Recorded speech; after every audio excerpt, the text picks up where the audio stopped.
On y va? Ouais, Ok, c'est toi qui parles au début. ouais, c'est moi.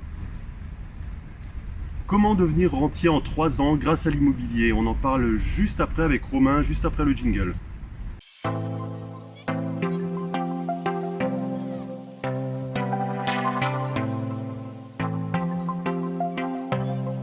Bonjour, je suis Eric, investisseur immobilier depuis 2003 et aujourd'hui on va parler du fait d'être rentier grâce à l'immobilier. Aujourd'hui je suis dans un endroit assez spécial, on est à Singapour avec Romain. Romain qui en fait est de France mais qui profite du fait d'être rentier pour voyager. Romain qui arrive de Thaïlande, qui est maintenant à Singapour, on s'est croisés ici, on a discuté, on a sympathisé. Je me suis rendu compte que Romain faisait aussi l'immobilier et ça lui a permis d'être rentier. Alors Romain, bonjour, merci, Bonjour. merci d'avoir accepté cette petite interview. Merci à toi de m'avoir invité.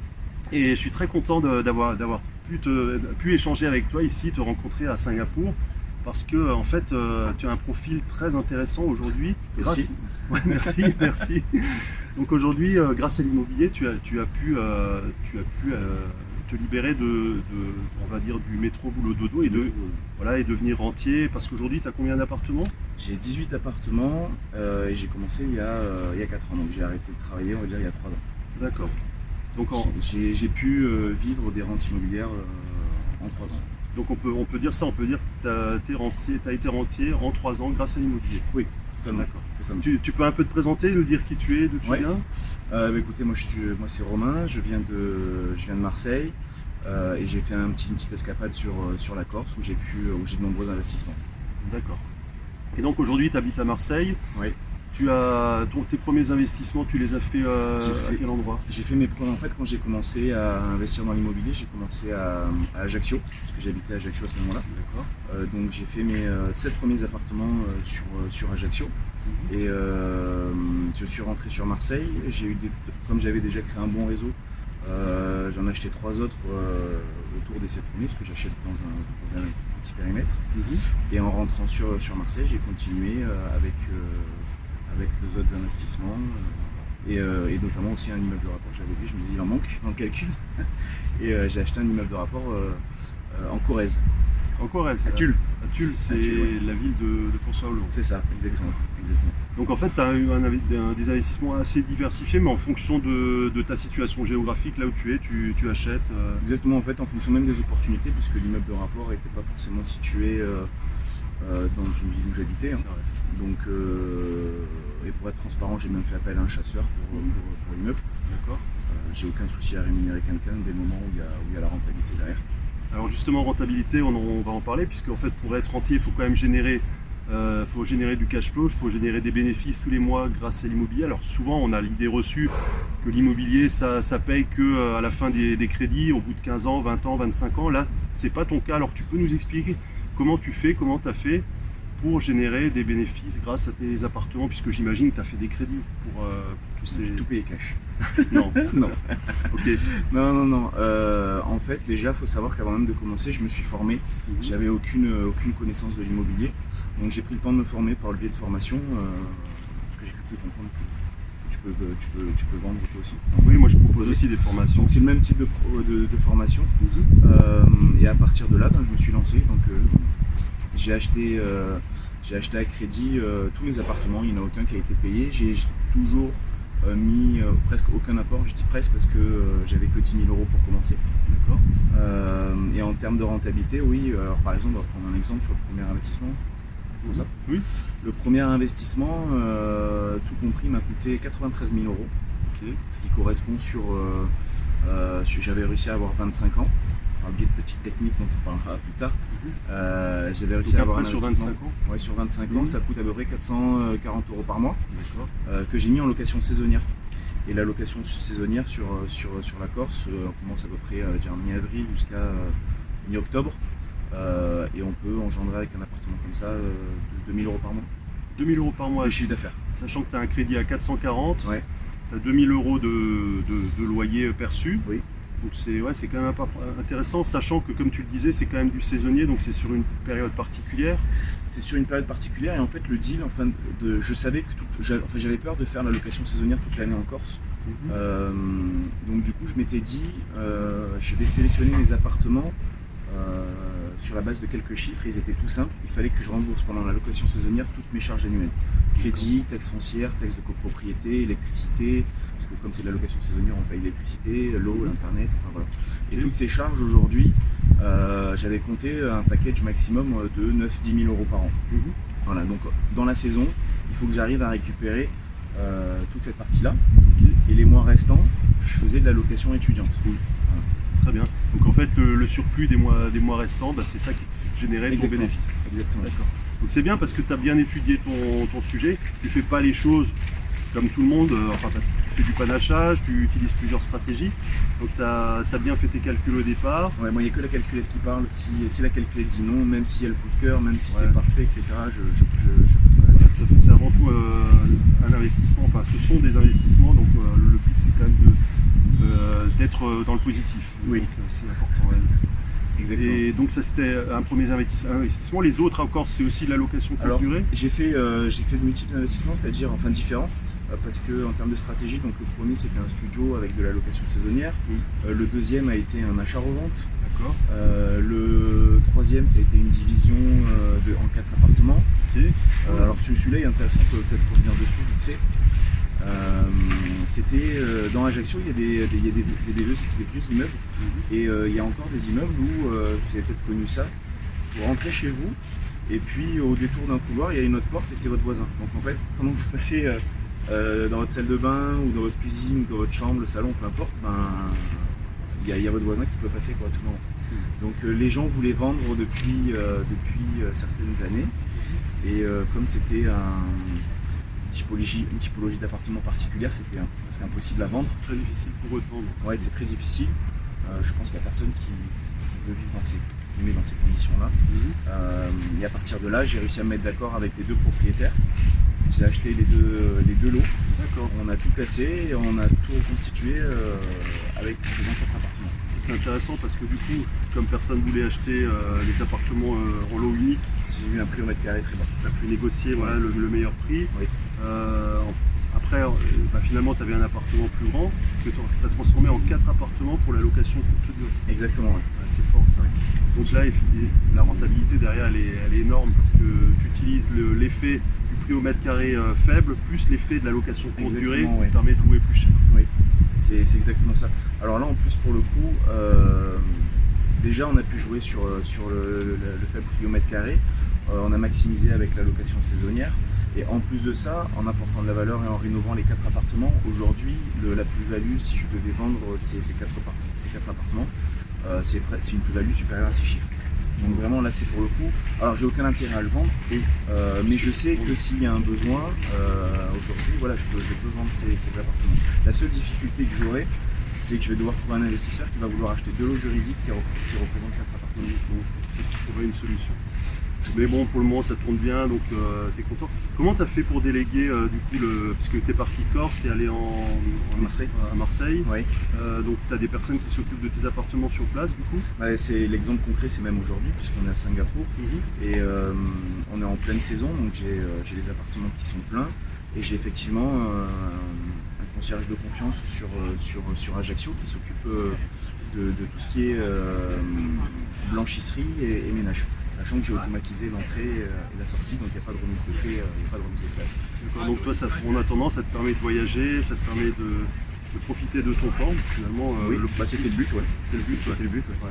Excellent. Ouais. Donc ça c'était pour la Corse, donc ensuite tu as continué à Marseille. Oui, j'ai commencé d'abord avec Tulle, parce qu'en arrivant sur Marseille, le temps de se reconstituer un réseau, j'avais le chasseur qui me travaillait, donc on a fait Tulle d'abord, c'est l'immeuble de rapport.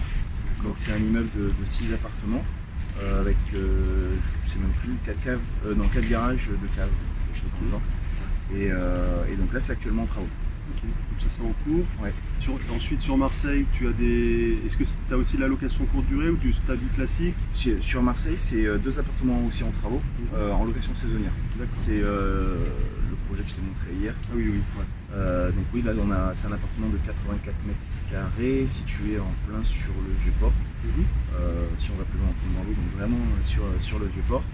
Et pareil, projet de location, division en 2 et projet de location saisonnière. Tu m'as dit que tu faisais aussi de la location classique. classique Alors la location classique, ça va être sur la partie de l'immeuble de rapport. D'accord. Là, on va être en location nue. Et donc à Marseille, on va être tout le temps en location saisonnière, puisque la location saisonnière à Marseille est toute l'année. Et la seule partie où je fais de la location meublée étudiante, c'est le creux voilà. en Corse. En Corse, ouais. Très bien. Et du coup, bon, là, ça fait 3 ans que tu as quitté ton emploi, puisqu'avant, tu travaillais dans... Avant, j'étais cadre commercial pour une grande société française. Et en fait, pour arriver à l'histoire de comment j'ai commencé et comment ça m'est venu l'idée de faire ça, parce que j'avais une très bonne situation. Franchement, j'avais tout pour être bien. J'avais un très bon salaire, j'avais une voiture de fonction, j'avais les avantages d'une grande société. Et un jour, je pars en vacances. Et en revenant, j'ai eu le gros blues en me disant que je vais travailler toute ma vie comme ça, c'est-à-dire que je vais travailler 1 an pour profiter de 3 semaines de congés payés, sachant qu'on ne peut jamais poser les 5 semaines d'affilée, c'est compliqué, en plus quand on veut. Et j'ai eu vraiment une remise en question à ce moment-là, je ne saurais pas l'expliquer, et je me suis retrouvé à taper sur internet comment gagner de l'argent, bêtement. Et j'ai commencé à voir des vidéos comme on peut en faire là, et me rendre compte que il y avait peut-être quelque chose que je ne connaissais pas et qui pouvait être possible. Et c'est là où j'ai commencé à payer une formation et je me suis lancé. Maintenant, il y a la question qui se pose aussi, que sans doute vous vous posez en regardant la vidéo, c'est comment on fait ensuite pour continuer à investir quand on n'a plus d'emploi, quand on n'a plus de CDI. Et là, peut-être, je pense que ça va vous intéresser la façon dont Romain, comment tu fais pour continuer à avoir l'accord des banques pour acheter tes appartements. Alors, pas toutes les personnes, faut savoir d'entrée que pas toutes les personnes seront ouvertes à ce type de pratique. En fait, les 3 premiers investissements, enfin les 2 premiers, je les ai faits dans la même banque. J'ai pas eu de soucis. Et sauf que je les ai faits en 1 an. Et à la fin de la première année, j'ai voulu du coup continuer à acheter le 3e. Et là, le banquier m'a dit écoutez, Romain, en 1 an, vous avez financé 2 fois. On va pas vous financer 3 fois. Et non seulement on va pas vous financer 3 fois, mais si vous voulez acheter un 3e lien, on va attendre 3 ans de voir comment ça se passe. Et en fait, ça marchait des choses. C'est exactement, ça ralentit les choses. Ça marchait très bien et en fait, je voulais aller très vite. Je voulais vraiment aller très vite. Je voulais pas me dire, ok, on verra dans 10 ans, petit à petit. Non. J'ai une grosse problématique, c'est que quand je fais les choses, soit je les fais à fond, soit je fais rien. Et donc là, ça me plaisait, je voyais qu'il y avait une possibilité, donc je me suis lancé à fond. Et j'ai commencé à chercher comment fonctionnait le système bancaire.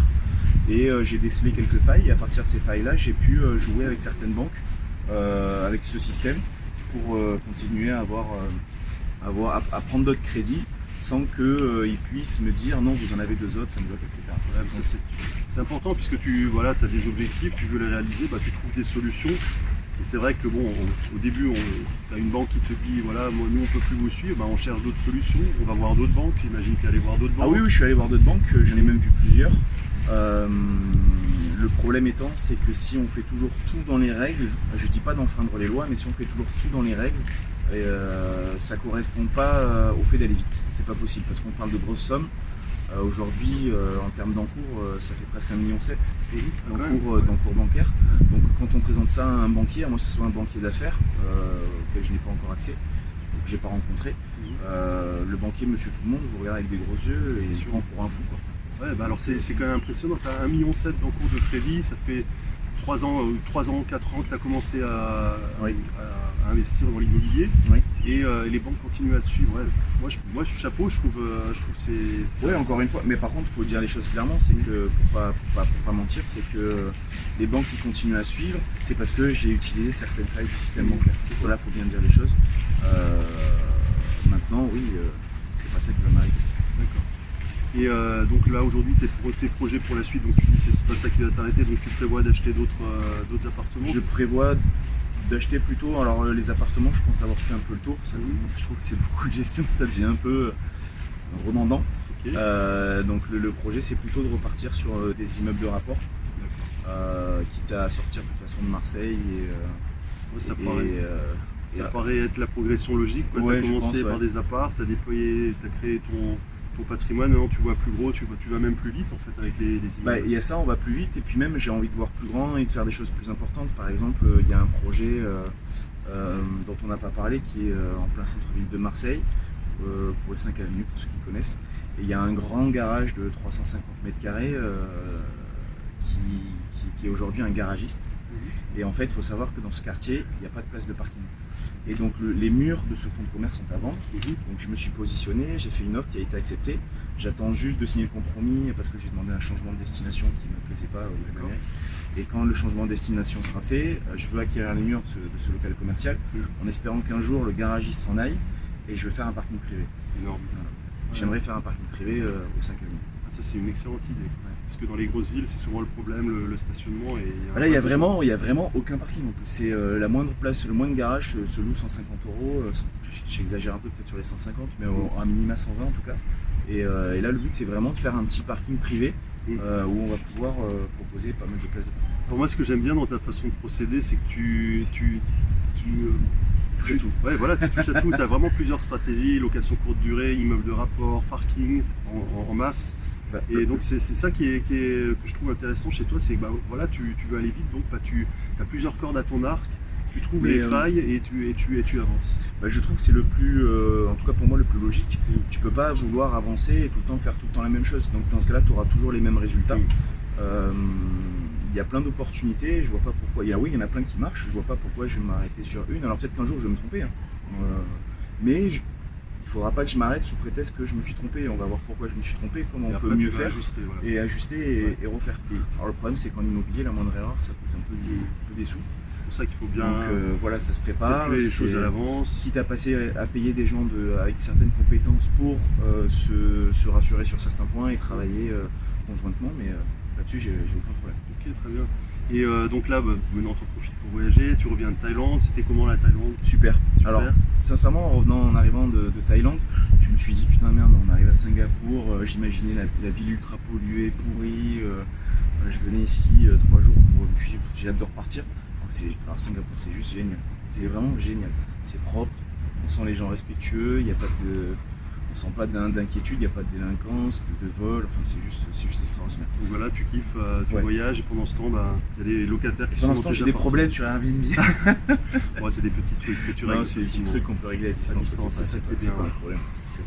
Voilà, il y avait d'autres choses que tu voulais rajouter sur ton parcours Non, juste dire qu'effectivement aujourd'hui, il ne faut pas se rester focalisé sur le fait que le banquier vous dit non. Il y a des solutions, encore une fois je le dis, qui ne correspondent pas à tout le monde ne sera pas d'accord avec certaines choses, mais il y a des solutions et si tu es d'accord avec ça, on peut inviter les gens à venir discuter de ça avec toi ou avec moi pour aller plus loin sur ce type de pratique. Ouais, si vous voulez échanger sur le sujet, voilà, vous avez un espace d'échange en dessous de la vidéo, donc laissez votre commentaire, on y répondra rapidement. Et puis en fait, vous pouvez également, j'ai préparé pour vous un petit guide et un certain nombre d'habitudes et de conseils pour vous libérer financièrement et pour devenir rentier. Donc je vous invite à le télécharger, il y a le lien juste en dessous de la vidéo.